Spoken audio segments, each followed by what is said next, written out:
Bab 4056, Perahu Roh 7 Warna.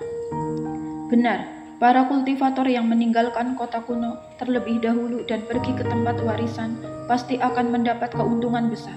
Saat itu, jika Tobikiu dapat memenangkan kekuatan suci tingkat lanjut, mungkin dia bisa bertarung dengan pejuang kebanggaan terhebat seperti Yudiraying.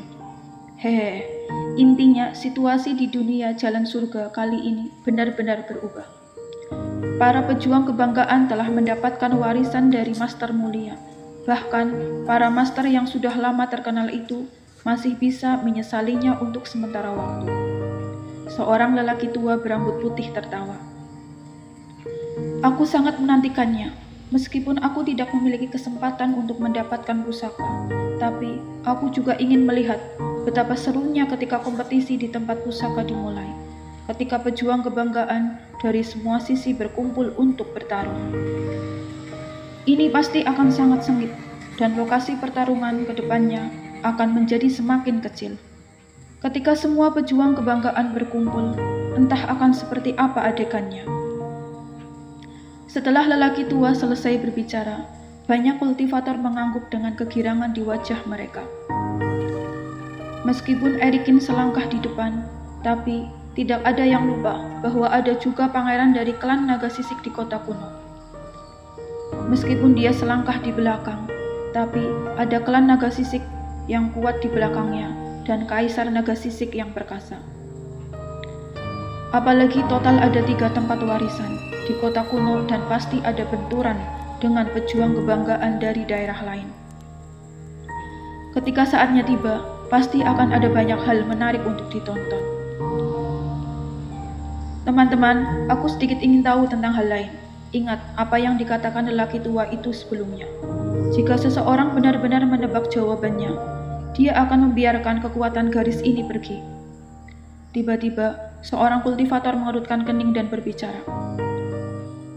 Tapi sekarang Ming Zhou dan klan beruang pergi bersama. Sepertinya agak salah. Orang tua itu memiliki kepribadian yang aneh. Hanya hantu yang tahu apa yang terjadi. Mungkin dia hanya berbohong kepada kita.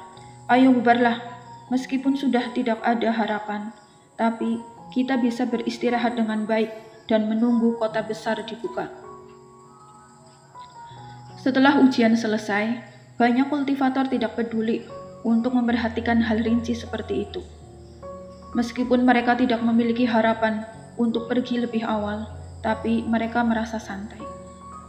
Setidaknya, mereka tidak perlu khawatir berlarian setiap hari, menghabiskan batu roh untuk membeli barang fana. Sial, omong-omong, tiba-tiba aku teringat bahwa aku menghabiskan ratusan ribu batu roh untuk membeli kuota sebelumnya. Kepada siapa aku mencarinya kembali? Seorang kultivator yang baru menyadari hal itu, tiba-tiba ekspresinya membeku dan dia melompat. Sialan, jika kamu tidak memberitahuku, aku hampir lupa.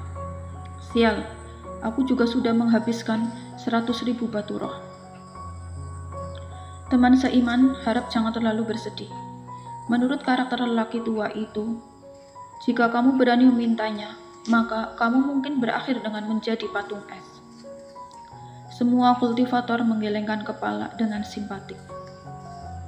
Berdasarkan karakter si tua tamak, uang itu sudah pasti tidak dapat diminta kembali. Adik keempat, kamu benar-benar membiarkan 2 kultivator keluar. Aku benar-benar tidak menyangka kamu akan melanggar aturan.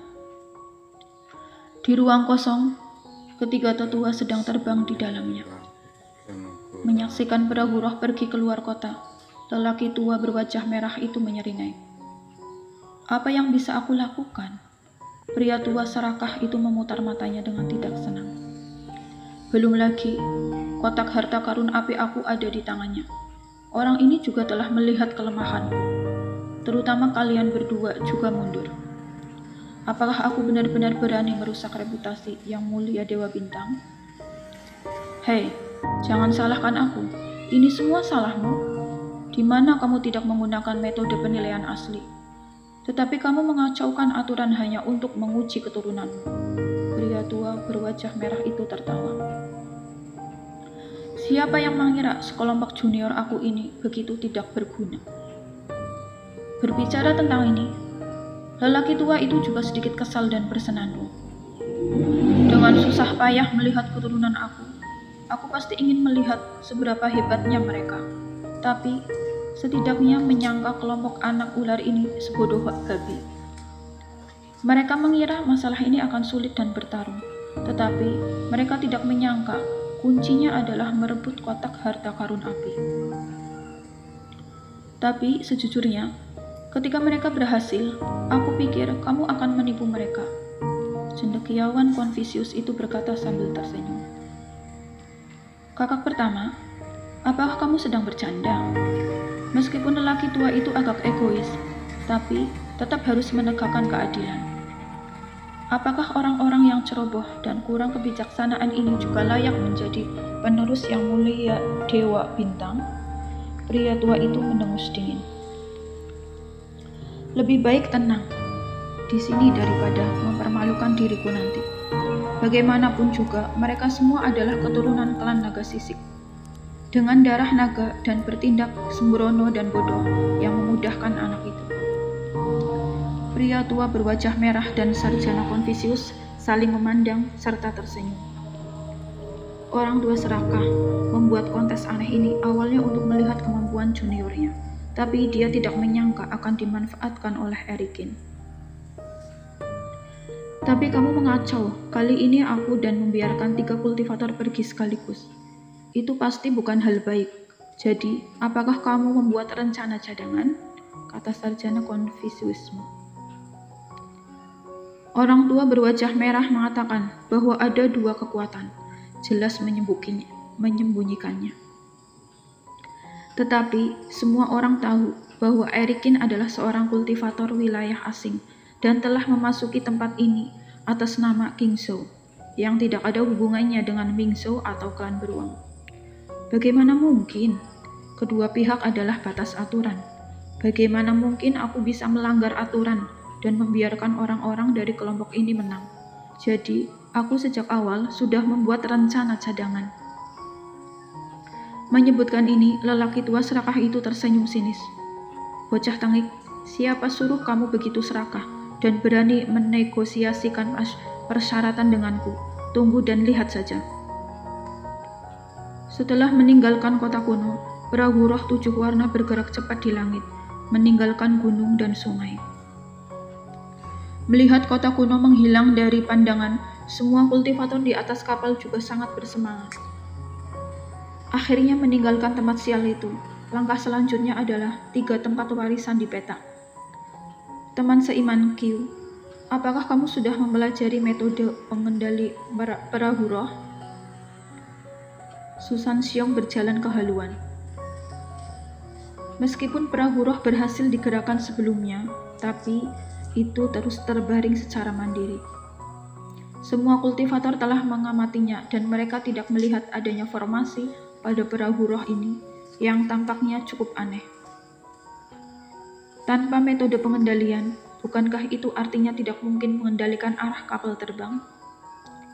Tampaknya kultivator di kapal spiritual ini tidak bisa mengendalikan arah, tapi tidak terbang sembarangan. Sepertinya bergerak maju sesuai rute yang sudah ditentukan. Di haluan kapal, setelah memeriksa pola dewa yang diukir oleh perahu roh, Erikin mengerutkan kening dan menjawab.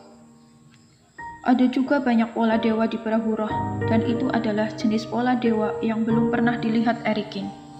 Namun, setidaknya bisa melihat peran dan kemampuan pola-pola dewa ini. Melaju sendiri. Apakah ini berarti si tua telah menentukan rute untuk kita terlebih dahulu? Tanya tetua Jing sedikit heran.